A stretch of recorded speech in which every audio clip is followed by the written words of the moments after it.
Hello दोस्तों, अस्सलाम वालेकुम। मंजिल एकेडमी यूट्यूब चैनल पे एक बार फिर से आप सभी का स्वागत है। दोस्तों, मंजिल एकेडमी यूट्यूब चैनल आपकी जो मंजिल है, चाहे रीट एग्ज़ाम हो, चाहे सीटेट एग्ज़ाम हो या उर्दू का कोई भी कॉम्पिटिटिव एग्ज़ाम हो, उसकी मंजिल तक पहुंचाने के लिए हम लगातार प्रयासरत हैं।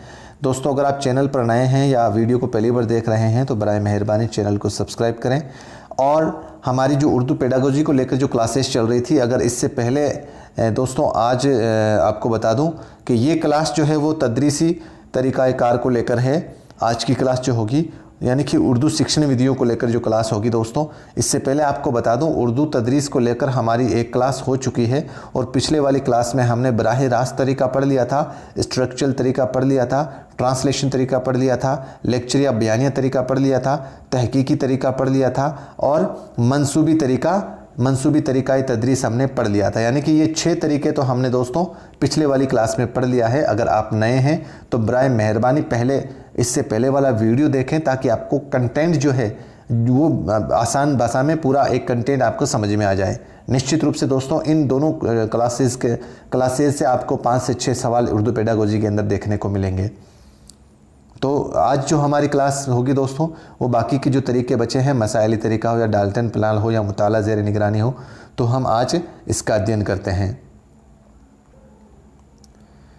तो दोस्तों आज की हमारी क्लास है वो है मसाइली तरीका। यहाँ पर एक चीज़ और नोट करवा दो दोस्तों, ये जो पीछे की क्लास हुई थी यहाँ पर थोड़ा मैं माफ़ी चाहता हूँ आपके। ये जो प्रोजेक्ट मेथड है, यहाँ पर इसका नाम मैंने समस्या समाधान विधि लिख दिया है। इसको हिंदी में भी प्रोजेक्ट मेथड ही बोलते हैं, तो आप बराए मेहरबानी इसको सुधार लेना थोड़ा सा। ये समस्या समाधान विधि नहीं है। समस्या समाधान विधि जो है वो दोस्तों ये आपके मसाइली तरीके के अंदर ही आएगी। ठीक है दोस्तों, ये आप इस गलती को सुधार लेना थोड़ा सा। हिंदी में भी इसको प्रोजेक्ट मेथड को हिंदी में भी प्रोजेक्ट मेथड ही कहते हैं। ठीक है दोस्तों, तो शुरू करते हैं आज की क्लास। मसाइली तरीका इसके मौजूद हैं दोस्तों अरस्तु। इसके मौजूद कौन से हैं? अरस्तु। यानी कि इस तरीके में पढ़ाए जाने वाले मौजू को एक मसले की शक्ल में तलबा के सामने पेश किया जाता है। एक मसले की शक्ल में तालिब इल्म मुदर्रिस की रहनुमाई में मुख्तलिफ अमल करते हुए यानी कि अभ्यास करते हुए उस मसले का हल निकालने की कोशिश करते हैं या हल निकालते हुए सीखते हैं। ठीक है दोस्तों, और मसले का हल निकालने के लिए तलबा सैर यानी कि विज़िट पे जाते हैं, जायज़ा मतलब इंस्पेक्शन करते हैं, सर्वे करते हैं और आंकड़े इकट्ठे करते हैं और इन आंकड़ों की तज्जिया का मतलब होता है दोस्तों एनालिसिस तज्जिया के बाद वो किसी नतीजे पर पहुंचते हैं और मसले का हल पेश करते हैं। कहने का मतलब दोस्तों, इस तरीके के अंदर तलबा को कोई एक समस्या दे दी जाएगी, ठीक है, और उस समस्या के समाधान के लिए वो बच्चे क्या करेंगे? वो बच्चे उसका सैर करेंगे, जायज़ा करेंगे, सर्वे करेंगे, आंकड़े इकट्ठा करेंगे और सारों को मिलाकर उन आंकड़ों का तज्जिया करने के बाद ही वो उस समस्या का समाधान या हल निकालते हैं। और इसमें तलबा ख़ुद काम करते हुए किसी परेशानी का हल निकालने के लिए सीरियल से किसी आसान तरीके का इस्तेमाल करते हुए सीखते हैं। कहने का मतलब जैसे वो स्टेप बाय स्टेप चलते हुए उस तरीके का हल निकालने का कोशिश करते हैं और आसान तरीका इसमें इस्तेमाल करते हैं। वो इस तरीके से दोस्तों कई बार सवाल पुटअप किए गए हैं। कैसे सवाल आते हैं इसमें से देखो, किस तरीक़ाए तदरीस में बच्चों में अमली गौर व फ़िक्र की आदत बढ़ती है? अमली गौर व फ़िक्र की यानी कि अभ्यास करने की गौर व फ़िक्र की आदत पड़ती है, तो वह है मसले का तरीका। कैसे दोस्तों? देखो, अभ्यास करने के तरीके में जैसे मान लो कि अब उस्ताद क्या करेगा, किसी भी समस्या को तालिब इल्म के सामने रख देगा। अब जब तक वो इस समस्या का समाधान नहीं ढूंढेंगे, जब तक इस प्रश्न का आंसर उनको नहीं मिलेगा, तब तक वो इसके ऊपर अभ्यास करते रहेंगे। समझ में आ गया दोस्तों? दूसरा सवाल क्या पूछा था इसमें से? मसले के तरीके में एहसास की ज़रूरत होती है। किस एहसास की ज़रूरत होती है? तो गौर व फ़िक्र के अमल में। और लफ्ज़ मसला की जमा क्या है दोस्तों? मसाइल। लफ्ज़ मसला की जमा क्या है दोस्तों? मसाइल। ये 2018 का जो उर्दू संस्कृत वाला पेपर हुआ था, उसमें संस्कृत डिपार्टमेंट में, उसमें ये तीनों सवाल पूछे गए थे इस तरीके को लेकर। अगला तरीका पढ़ते हैं दोस्तों, डाल्टन प्लान। इसके मौजूद हैं दोस्तों कुमारी हेलेना पार्कस्ट। ये अमेरिका के डाल्टन शहर में इस्तेमाल किया गया था ये तरीका।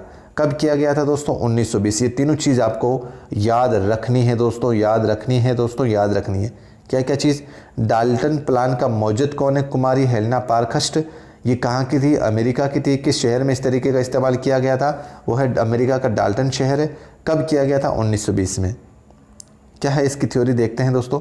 इस तरीके में तदरीस अमली होती है, इसमें भी तदरीस अमली होती है, यानी कि अभ्यास होता है। तलबा खुद काम करते हैं और एक दूसरे की मदद करते हुए सीखते हैं। ये लाइन बहुत इंपॉर्टेंट है दोस्तों, एक दूसरे की मदद करते हुए इसमें सीखते हैं।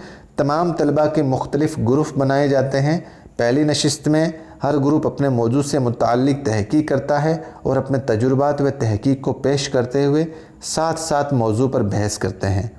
कहने का मतलब दोस्तों, प्लान, मंसूबा, तकनीक और निसाब के मुताबिक बच्चों को इसमें पढ़ाया जाता है। कहने का मतलब दोस्तों, पहले एक प्लान बनाया जाएगा, फिर उस प्लान के अकॉर्डिंग मंसूबा बनाया जाएगा। अब उस मंसूबे को किस तकनीक से पढ़ाना है वो तकनीक इसमें इस्तेमाल की जाएगी, और जो पाठ्यक्रम है बच्चों का, उसी पाठ्यक्रम उसी निसाब के मुताबिक बच्चों को पढ़ाया जाएगा। तो ये सारी जो एक्टिविटी होती है वो किस में होती है? डाल्टन प्लान में होती है। डाल्टन प्लान में मौजूआत को दो हिस्सों में तकसीम किया जाता है। जो विषय वस्तु है, जो मौजू है, उसको दो हिस्सों में तकसीम किया जाता है। एक तो होता है ज़रूरी मजमून और दूसरा होता है अमली मजमून। ज़रूरी मजमून में क्या होता है दोस्तों? इसमें वो मज़ामीन शामिल हैं जो सभी के लिए ज़रूरी है, जो सभी के लिए ज़रूरी है, जैसे ज़बान, हिसाब, तारीख़ और जोग्राफिया। ठीक है। और अमली मज़ामीन में वो मज़ामीन जो तलबा को पसंद के मुताबिक होते हैं और जिनको मश्क के ज़रिए सिखाया जाता है, जैसे मौसूक़ी यानी कि गाने बजाने का इल्म या राग, और तख्लीकी मज़ामीन यानी कि कोई रचनात्मक कोई कार्य करना चाहता है। ठीक है दोस्तों, तो आपको यही समझना है इसमें डाल्टन प्लान में, कि डाल्टन प्लान में कोई एक प्लान बनाया जाता है और उसके बाद में उस प्लान के अकॉर्डिंग एक मंसूबा तैयार किया जाता है। उस मंसूबे को किस तकनीक से हमें हल करना है, और उस तकनीक को पढ़ाने के लिए हम जो विषय वस्तु है, हमारा जो सिलेबस है, हमारा जो पाठ्यक्रम है, वो बच्चों को कैसे पढ़ाया जाए, इस तरीके से सारा प्लान किया जाता है। और इसको दो भागों में डिवाइड करते हैं। एक तो जो सभी के लिए कॉमन है वो ज़रूरी मजमून हो जाएगा, और एक व्यक्ति विशेष के हिसाब से अमली मज़ामीन जिसको अपन बोलते हैं, भाई जिसकी जिस क्षेत्र में रुचि है उसको उसके लिए पाबंद किया जाएगा। जैसे किसी को गाने में रुचि है, किसी को बजाने में रुचि है, किसी को डांस में रुचि है, तो वो किस तरीके में आएगा? अमली मज़ामीन में। तलबा को अमल की तरफ राग़िब करके उनके किरदार की तकमील करता है और उनमें समाजी मुआसरती शऊर पैदा करता है, हौसला और हिम्मत में इजाफ़ा करता है। ये तीनों विशेषताएं दोस्तों इस तरीके में पूछी जाती है। चौथा ऑप्शन आपके होगा जो इससे अलग होगा। इस तरीके में किसमें? डाल्टन प्लान में तलबा को अमल की तरफ यानी कि अभ्यास की तरफ राग़िब करके, यानी कि मुतासिर करके, उसको अमल की तरफ राग़िब करके और उनके किरदार की तकमील करता है और उनमें समाजी मुआसरती शऊर पैदा करता है, यानी कि उनमें जो समाज को लेकर और उनके उसमें होने वाले परिवर्तनों को लेकर उसके शऊर को जानना, इस तरीके से उसको उसमें रुचि जागृत करते हैं। और हौसला और हिम्मत में इजाफ़ा करता है यही तरीका, बच्चों के अंदर हौसला, क्योंकि वो बच्चे क्या कर रहे हैं दोस्तों, उनको अपनी रुचि के अकॉर्डिंग कुछ सीखने को मिल रहा है, या जिस क्षेत्र में उनकी रुचि है उसी में वो कुछ बनना चाहते हैं, तो इससे उनकी हौसला और हिम्मत में इजाफ़ा होता है। इस तरीके में मुदर्रिस तलबा को असाइनमेंट करने को देता है जिसे दिए गए वक्त में पूरा करना होता है। असाइनमेंट समझ गए दोस्तों, जिसको अपन बोलते हैं सत्रीय कार्य। असाइनमेंट को क्या बोलते हैं दोस्तों? सत्रीय कार्य। तो इसी तरीके के अंदर डाल्टन प्लान में उस्ताद क्या करता है, मौल्लिम क्या करता है, तलबा को एक असाइनमेंट करने को देता है, लेकिन उसकी शर्त क्या है? उस असाइनमेंट को एक निश्चित जो वक्त होता है उसमें पूरा करना होता है। अगला तरीका है दोस्तों मुताला ज़ेर निगरानी। मुताला ज़ेर निगरानी के अंदर क्या होता है? इस तरीके में उस्ताद की निगरानी में तलबा सबक का मुताला करते हैं, और इसकी दो सूरतें होती है दोस्तों, इसकी दो सूरतें होती है। कौन कौन सी? मुताला ज़ेर लब, मुताला ज़ेर लब यानी कि तलबा हल्की आवाज़ में सबक का मुताला करते हैं, यानी कि ज़ेर लब यानी कि होठों के नीचे बिल्कुल बारीक आवाज़ में, बिल्कुल हल्की आवाज़ में मुताला करते हैं। और ये मुताला प्राइमरी दर्जात के तलबा के लिए इसलिए ज़रूरी है क्योंकि ख़ामोश मुताले में उनकी तवज्जो भटक जाती है। तालिब इल्म की आवाज़ इतनी ही बुलंद हो कि वह उसके साथी तलबा के मुताले में खलल पैदा ना कर सके। मुताला ज़ेर लब के अंदर कहने का मतलब ये छोटे बच्चों के लिए बहुत ही फ़ायदेमंद हैं। इसलिए फ़ायदेमंद हैं क्योंकि खामोश मुताला तो बिल्कुल ही उन छोटे बच्चों के लिए ठीक नहीं है। मुताला ज़ेर लब यानी कि आवाज़ होनी चाहिए, इसमें हल्की आवाज़ होनी चाहिए, लेकिन आवाज़ इतनी ही हो कि उसके पास में जो विद्यार्थी है वो इससे उस डिस्टर्ब ना हो या उसमें खलल ना पड़े। ये तो हो गया मुताला ज़ेर लब। दूसरा दोस्तों, खामोश मुताला बड़ी उम्र के तलबा में तेज़ी से पढ़ने और इबारत को समझने में सलाहियत पैदा करने में खामोश मुताला का अहम रोल है। यानी कि जिसको अपन बोलते हैं ना दोस्तों मौन वाचन, तो मौन वाचन किसको बोलेंगे दोस्तों? खामोश मुताला का ही बोलेंगे। इस तरीके से 2018 में जो सवाल पुटअप हुआ था वो कैसे था? किस तरीके को अमल में लाने के लिए खामोश और पुरसुकून फ़िज़ा की बड़ी ज़रूरत होती है? बहुत अच्छा सवाल है। देखो दोस्तों कितना बेहतरीन सवाल दिया है। किस तरीके को अमल में लाने के लिए खामोश और पुरसुकून फ़िज़ा की बड़ी ज़रूरत होती है? तो वो है मुताला ज़ेर निगरानी। मुताला ज़ेर निगरानी 2017 में फिर से इसमें से सवाल पुटअप किया था। तदरीसी मशागिल में वो कौन सा नुक्ता है जो नसर में तो शामिल होता है लेकिन नज़म में नहीं? अब यहाँ पे इसको समझना है दोस्तों। देखो नसर, मैंने ये आपको नसर और नज़म को लेकर एक बहुत ही अच्छा वीडियो बनाया था। दोनों में क्या फ़र्क है, कौन कौन सी किस्में नसर की है, कौन सी नज़म की है। तो नसर का मतलब आप यहाँ पे समझो दोस्तों, जो कहानी के रूप में जो गद्यांश होते हैं वो नसर में है, और नज़म का मतलब जो पद्यांश या पोइट्री या कोई कविता की शक्ल में होती है वो नज़म में होती है। तो देखो दोस्तों यहाँ पर खामोश मुताला क्यों है? तदरीस मशागिल में वो कौन सा नुक्ता है जो नसर में तो शामिल है लेकिन नज़म में नहीं? अब खामोश मुताला नज़म में क्यों शामिल नहीं है दोस्तों? क्योंकि नज़म के अंदर कोई भी शायरी होगी, कोई भी गज़ल होगी, कोई भी कसीदा होगा, तो उसको आप खामोश मुताला से पढ़ सकते हो क्या? भाई कोई भी कविता होती है वो तो ज़ोर शोर से पढ़कर सुनाई जाए तभी तो मज़ा आता है। कोई भी गज़ल होती है, कोई भी नज़म होती है, उसको अगर खामोश आप पढ़ोगे तो उतना मज़ा नहीं आएगा जितना आप उसको ज़ोर से पढ़कर सुनाओगे। नसर जो होती है दोस्तों वो बिल्कुल खामोश मुताले में होती है। समझ में आ गया दोस्तों? अगला तरीका है दोस्तों किंडरगार्टन तरीका, जिसके मौजूद हैं फ्रोबेल। ये पूछा गया है सवाल दोस्तों, जो कि जर्मनी के रहने वाले हैं। किंडरगार्टन का तरीका, इस तरीके में बच्चों को बग़ैर किसी दबाव के खुशगवार माहौल में खेल ही खेल में सीखने के मौके दिए जाते हैं और निसाब का बोझ बच्चों पर नहीं डाला जाए। इन्हें आज़ाद जहन से पढ़ने और सीखने का मौका मिलता है। किंडरगार्टन तरीका आपके हिंदी में भी है, इंग्लिश में भी है। यानी कि इसके जो मौजूद हैं वो तो है फ्रोबेल, और ये जर्मनी के रहने वाले हैं। और इसमें इसकी जो मेन ख़ास जो इस तरीके की जो विशेषता है वो क्या है दोस्तों? एक तो खेल ही खेल में सीखने का मौका दिया जाता है इसमें, और जो निसाब है, जो पाठ्यक्रम है, उसका बोझ बच्चों पर नहीं डाला जाता है और उन्हें आज़ाद जहन से पढ़ने और सीखने का मौका मिलता है। इस तरीके में मुदर्रिस को माली और तलबा को बढ़ते हुए दरख्त और खिलते हुए फूलों का नाम या संज्ञा दी है। बहुत अच्छा पॉइंट है दोस्तों। इस तरीके में मुदर्रिस को माली और तलबा को बढ़ते हुए या दरख्तों और खिलते हुए फूलों का नाम या संज्ञा दी है। ये तरीका 3 साल से 7 साल तक के बच्चों के लिए बड़ा मुफीद है। इस तरीके में स्कूल को एक बाग की तरह सजाया जाता है, बच्चों की दिलचस्पी के सामान रखे जाते हैं, स्कूलों का माहौल खुशहाल होता है और बच्चे स्कूल जाने में खुशी का इजहार करते हैं। ये इसकी विशेषताएं हैं दोस्तों। और इसकी कमी क्या है दोस्तों? इसकी कमी है हर स्कूल में इतना साजो सामान और ज़रूरियात का पूरा होना मुमकिन नहीं है दोस्तों। भाई अब जैसे अब बच्चों को आप किस किस एंगल से सिखाओगे? अब जितना सामान हर स्कूल में ये मांग रहे हैं, इनकी डिमांड है इस तरीके के अंदर, ये हर स्कूल के अंदर पॉसिबल नहीं है और ये ज़्यादा महंगा और खर्चीला तरीका भी है। ठीक है दोस्तों, आगे बढ़ते हैं। मॉन्टेसरी तरीका, इसके मौजूद हैं मारिया मॉन्टेसरी, जो कि इटली की रहने वाली है। इस तरीके में तलबा को अलग अलग तरह की चीज़ें और खिलौनों का इस्तेमाल करवाते हैं, यानी कि इसमें भी खेल खेल में सिखाया जाता है। मॉन्टेसरी तरीक़ा तालीम इसी बुनियाद पर जोर देता है जो बच्चे की शख्सियत को बनाता है, जो उसके व्यक्तित्व को बनाता है, जो उसकी पर्सनैलिटी को बनाता है। इस तरीक़ा तालीम में मंदरजा झेल निकात बड़े अहम हैं जिनका खुसूसियत के साथ लिहाज रखा जाता है। जैसे